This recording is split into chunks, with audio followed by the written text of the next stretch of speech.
দেখেন, আমি আগে আপনাদেরকে বলেছিলাম যে ইসরায়েল কিন্তু সারা মধ্যপ্রাচ্যে তার নিজের একটা আধিপত্য, নিজের একটা বলয় তৈরি করছে। তার নিজের সীমানা ছাড়ায় সেই বলয় তারা বহুদূর পর্যন্ত বিস্তৃত করছে। সর্বশেষ যেই খবরটা ফাঁস হলো যে ইরাকের মধ্যেও তারা ঢুকে পড়ছে।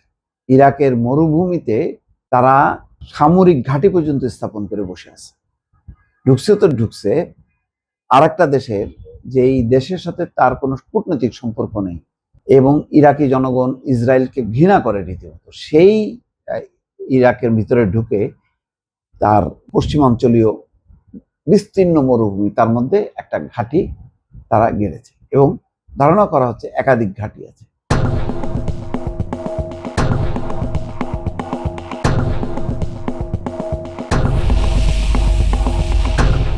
এক মেষ পালক আওয়াদ আল শাম্মি গত ৩রা মার্চ দুর্ঘটনাক্রমে একটা ঘাঁটির কাছে চলে যায়। তখন হেলিকপ্টার থেকে সেই তার গাড়ি লক্ষ্য করে গুলি চালায়। সে আপ্রাণ বাঁচার চেষ্টা করছে, শেষ পর্যন্ত পারেনি। ওই হেলিকপ্টার থেকে গোলার আঘাতে তার গাড়িতে আগুন ধরে যায় এবং সে মারা যায়। তারপরেই নড়ে চড়ে বসে ইরাকি প্রশাসন।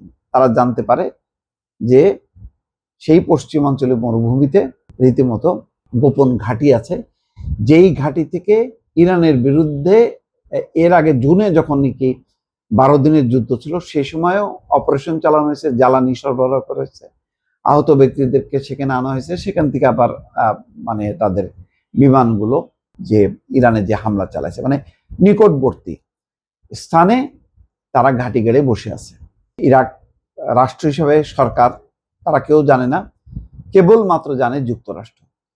যুক্তরাষ্ট্র এই যে আরেকটা দেশে যে এরকম ঘাঁটি গেড়ে বসে আছে, এটা ইরাকের গভর্নমেন্টকেও জানায়নি। শুধু জানায়নি তা না, ওই অঞ্চলে যে রাডার ব্যবস্থাটা পর্যন্ত আমেরিকা বলছে যে আমাদের তোমাদের রাডার বন্ধ করো, আমাদের রাডারটা তোমরা ইউজ করো, যাতে ওই ধরা না পড়ে যে এই পশ্চিমাঞ্চলে মরুভূমিতে একটা না একাধিক যে ঘাঁটি গেড়ে বসে আছে তারা, মানে 1.5-2 বছর ধরে, এটা যাতে গোপন থাকে।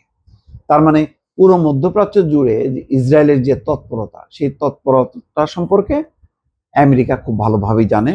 এবং সেই জন্য আমি বলি যে ইসরায়েল কেন অ্যাটাক করে, কেন যুদ্ধে ক্রমাগতভাবে থাকে, তার কারণ হচ্ছে যে তুলনামূলকভাবে মধ্যপ্রাচ্যের যে দুর্বল রাষ্ট্রগুলো, সেই রাষ্ট্রগুলোকে আস্তে আস্তে করায়ত্ত করা বা তাদের ভূমি দখল করে তাদের নিজেদের আওতায় নিয়ে আসা। যেমন গোলান মালভূমির একটা বিরাট অংশ তারা বাফার জোন গড়ে তুলছে, তারপরে দক্ষিণ লেবাননের একটা অংশ, তারপরে গাজার একটা বিরাট একটা অংশ। এগুলি করে তারা ইসরায়েলকে বড় করছে, বড় করে আরো ভেতরে ঢুকে যাচ্ছে বিভিন্ন আরব দেশের পেটের ভিতরে, সো দ্যাট যাতে আরব দেশগুলো মানে জব্দ থাকে। এই পরিকল্পনা নিয়ে কিন্তু তারা এগোচ্ছে এবং এই পরিকল্পনায় সহায়তা করছে মার্কিন যুক্তরাষ্ট্র।